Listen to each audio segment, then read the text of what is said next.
have done this without everyone's help. To think...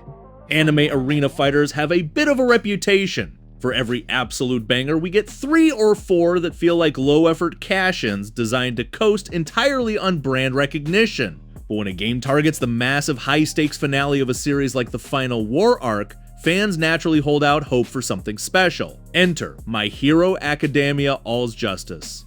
Bandai Namco and developer Viking locked down the release dates for Nintendo's platform. It is hitting the Switch 2 on September 3rd in Japan, followed by a worldwide launch on September 4th. On one hand, the core 3v3 arena fighter mechanics where you assemble teams of 3 to duke it out in destructible 3D spaces actually received a lot of praise. The Rising system gives combat a frantic, speed-boosted energy, and the roster boasts a massive 68 characters, including all of Class 1A. But on the flip side, players slammed the single-player presentation for feeling empty and low-budget outside of its core cinematic cutscenes. So what makes the Switch 2 version worth paying attention to? Well, aside from the obvious benefit of having a massive final arc anime roster running smoothly on a handheld, Bandai Namco is actually throwing in some platform exclusive features. The Switch 2 version is introducing an exclusive game share feature integrated directly via game chat. This is designed to let you quickly jump into online and local battles with friends or family without a mountain of menu friction.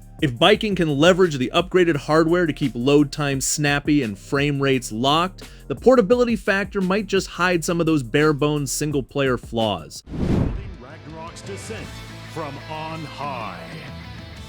Live at EVO 2026, publisher Cygames and developer Arc System Works dropped a double whammy announcement for Granblue Fantasy vs. Rising. First up, the critically acclaimed fighter is making the jump to the Nintendo Switch 2 on September 17th, 2026. Rising relies heavily on snappy rollbacks, smooth load times, and keeping its gorgeous 2.5D Arc System animations locked at 60 frames per second. The port is arriving complete with local wireless play, the full story mode, and all prior DLC bundled right in. But the port is only half the story. Launching simultaneously on all platforms on September 17th is the game's massive version 2.60 update, which introduces a highly requested crossover character, ID, the Foreboding Blade from Granblue Fantasy Relink. If you played Relink, you know ID is an absolute beast, and his mechanical identity is carrying over perfectly. He is a pure rush-down mid-range swordsman who completely sacrifices a traditional projectile game in favor of a unique resource-managed transformation mechanic. He can actively shift into a massive draconic form. It expands his hurtbox significantly, making him way easier to hit, but it dramatically amps up his damage and screen presence. Outside of ID, version 2.60 is also bringing a brand new stage, fresh character costumes, and a completely unrevealed system mechanic that the devs promise will shift the entire defensive neutral game. Now, if you look at the community subreddits, players are a bit split. Some are frustrated because the game hasn't seen a major content update since Ilsa dropped back in February, making a 7-month gap feel like a massive drought. But others are pointing out that optimizing a simultaneous next-gen console launch alongside a major balance overhaul takes real dev time.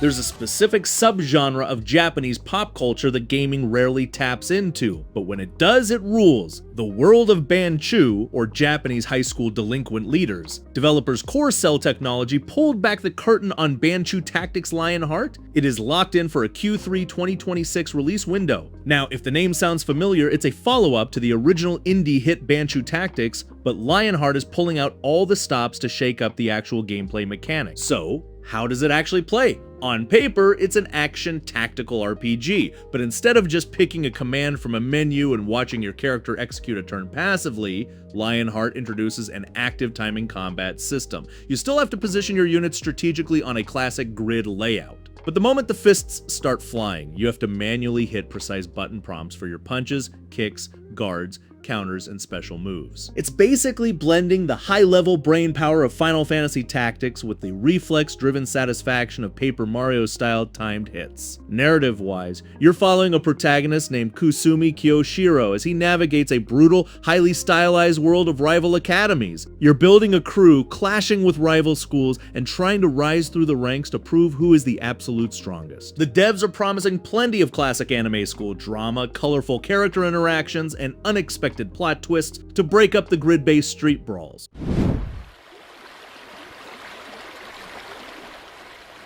We all love cozy farming simulators and life sim sandboxes. They're great for winding down.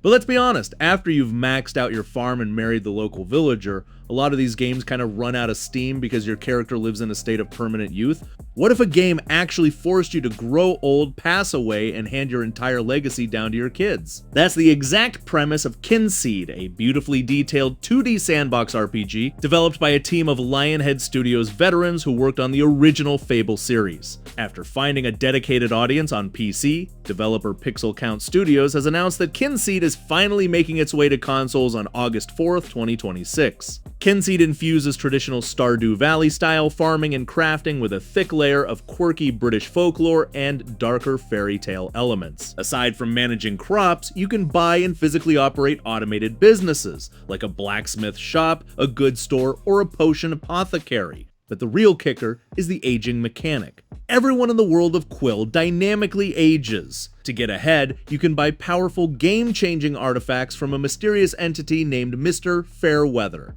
The catch: he doesn't take gold, he levies a life tax, meaning you literally pay for items by trading away years of your character's lifespan. Once your main character gets too old or passes on, control smoothly shifts to your children, allowing you to carry on your family tree and choice-driven legacy across multiple generations. Now, the console version isn't just a simple port. It's launching with a completely overhauled optimized controller UI, and it includes the brand new community-requested Tavern update right out of the gate. This lets you build stock and run a bustling social hub where you can hire staff, serve refreshments to wacky NPCs, and customize the entire layout.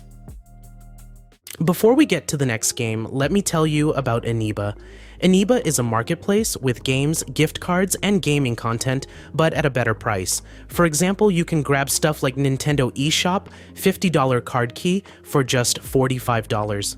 But here's the crazier part. There is also an app called SnackZ where you can play mobile games, earn coins, and redeem it for almost any gift card you can think of. Or you can even cash it out to ENEBA. So technically you are paying almost nothing, and they already paid out over $1.2 million in rewards to users. So if you want to check it out, make sure to use the QR codes on the screen, the link in the description, and for SnackZ use code SwitchPlanet for a $10 welcome bonus. Let's get on to the next game.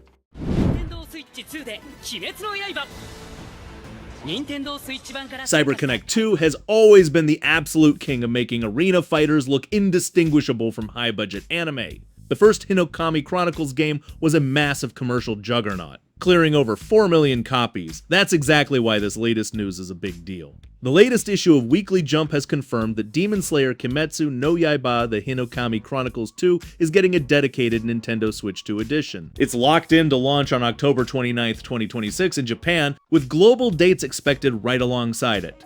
Now, for a quick timeline refresher, the sequel originally dropped back in August 2025 across current-gen platforms and the original Switch, covering the Entertainment District, Swordsmith Village, and Hashira training arcs. But Aniplex isn't just throwing out a bare-bones port a year later. The physical edition is launching for 7,810 yen and comes bundled directly with the massive Infinity Castle Part 1 character pass, pushing the playable roster well past 40 characters right out of the gate. But the real kicker here, the move that is actually catching a lot of praise from the community, is that they have confirmed an upgrade pack. If you already bought the game on the original Switch, you won't have to double dip at full price to get your hands on the next-gen version. Why does this hardware leap matter so much for a game like this? On the older Switch, CyberConnect 2's signature cel-shaded flare was notoriously capped at a sluggish 30 frames per second, and performance took a massive hit whenever chaotic water or flame effects flooded the screen. The Switch 2 edition is aiming to leverage that extra processing headroom to deliver a locked, buttery smooth 60 frames per second experience in handheld mode. For a game built around twitch reflex parries and active defensive neutral play, that performance jump changes everything.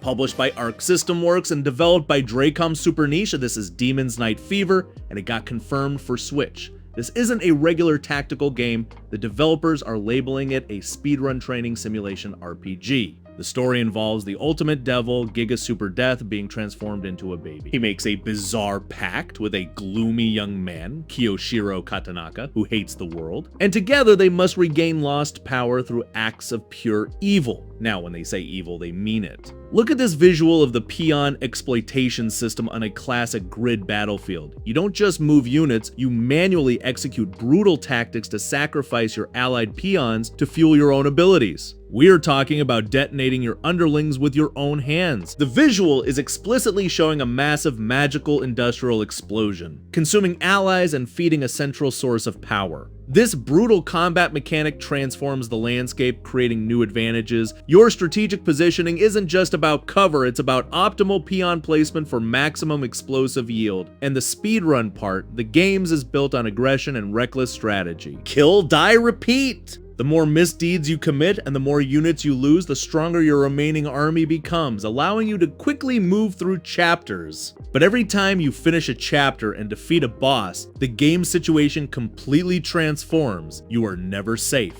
The time to prepare is limited, forcing a rapid training-like environment. It's an unconventional twist that rewards creative brutality over careful preservation.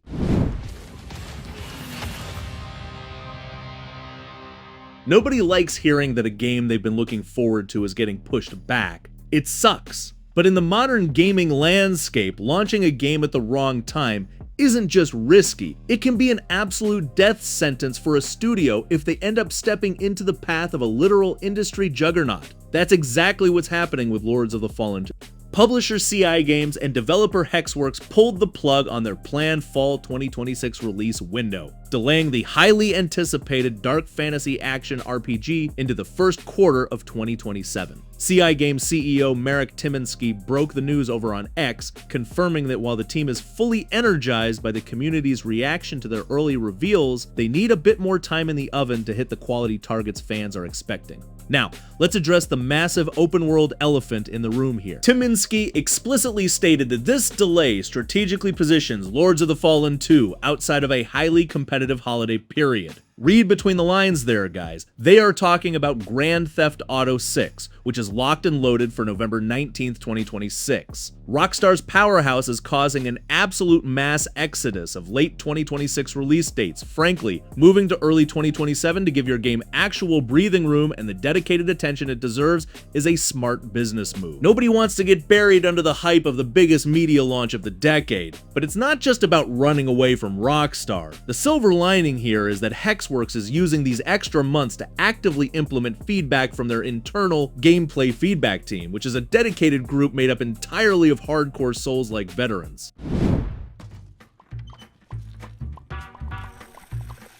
Look, I'm gonna say it. Monopoly ruins friendships. It ruins family nights. But maybe we've been playing the wrong version. What if I told you that the classic table-flipping board games are back, but this time they aren't trying to simulate the actual ruthless economy? This is the Hasbro Games Junior Collection, announced by Hasbro and developer Marmalade Game Studio, and it is coming to absolutely everything. They are calling it a Junior Collection, but what they really mean is accessible. It simplifies the core rules of Monopoly Junior, Clue Junior, Game of Life Junior, Battleship Junior, Operation, and Connect 4. This isn't about 4K texture packs on Cavity Sam, it's about reducing friction. It is the perfect get the non-gamers playing compilation for current and future hardware. Specifically, seeing a Switch 2 release mentioned, here's a big subtle signal that this new console is going to lean hard into that casual local multiplayer space that the original Switch perfected.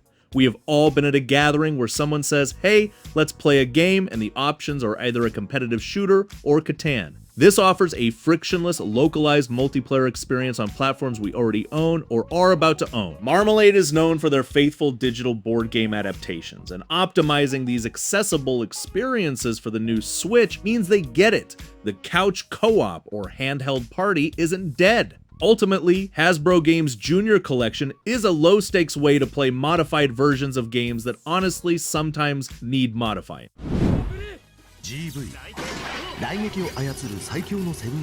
Azure Striker Gunvolt has been delivering incredibly fast, high-skill 2D dashing and lightning combat for over a decade. Developer Inti Creates has locked down the release date for Azure Striker Gunvolt Trilogy Enhanced Switch 2 Edition. The massive package is launching on October 22nd for $49.99. Now, this collection originally dropped on PS5, PC, and the original Switch back in 2025, bundling together Gunvolt 1, 2, and 3 along with every single piece of prior DLC, but instead of forcing early adopters to pay full price all over again on the new console, they are introducing a $10 upgrade pack. If you own the first Switch version, you can simply pay $10 to get the fully upgraded next-gen digital experience. So what actually makes this the enhanced version? On the hardware side, it takes advantage of the Switch 2's extra processing headroom to push massive resolution boosts and support high refresh display modes. We are looking at incredibly crisp, buttery smooth 2D animations on the go. But the absolute biggest draw here is a brand new full-fledged story campaign called Azure Striker Gunvolt GX. This is a fresh narrative mode where Gunvolt teams up directly with his rival Copen after a dimensional anomaly forces them into an alternate world together. Gunvolt GX features fully voiced dialogue in both English and Japanese, entirely new weapons, and an active tag team system built around what they are calling inspiration. Instead of sticking to one character, the game actively incentivizes you to swap between Gunvolt's electric tagging abilities and Copen's high-speed aerial dashes mid-combo.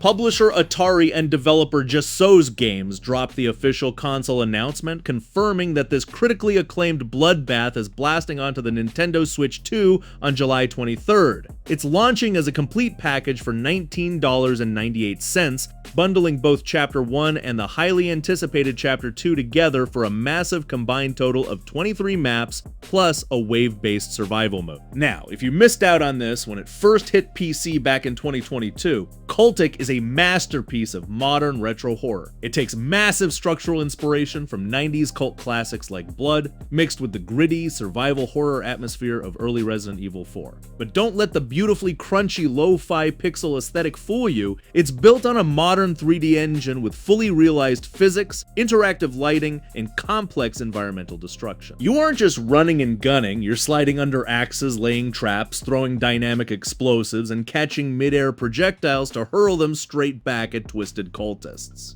What's fascinating here is that CULTIC is skipping the original Nintendo Switch. Solo developer Jason Smith actually jumped onto Reddit to explain exactly why. He revealed that he tried to make a Switch 1 build happen, but because that older system runs on heavily outdated mobile hardware, a stable port would have required a massive ground-up architectural rebuild that just wasn't feasible for a solo dev budget. Instead, targeting the Switch 2 allows the game to maintain its chaotic physics and high-speed frames without making massive structural compromises. If you enjoyed the video, do me a huge favor, hit that like button, subscribe to the channel, and check out one of the videos on screen right now. As always, I'm Cyril, big thanks to the community, and I'll see you on the next video.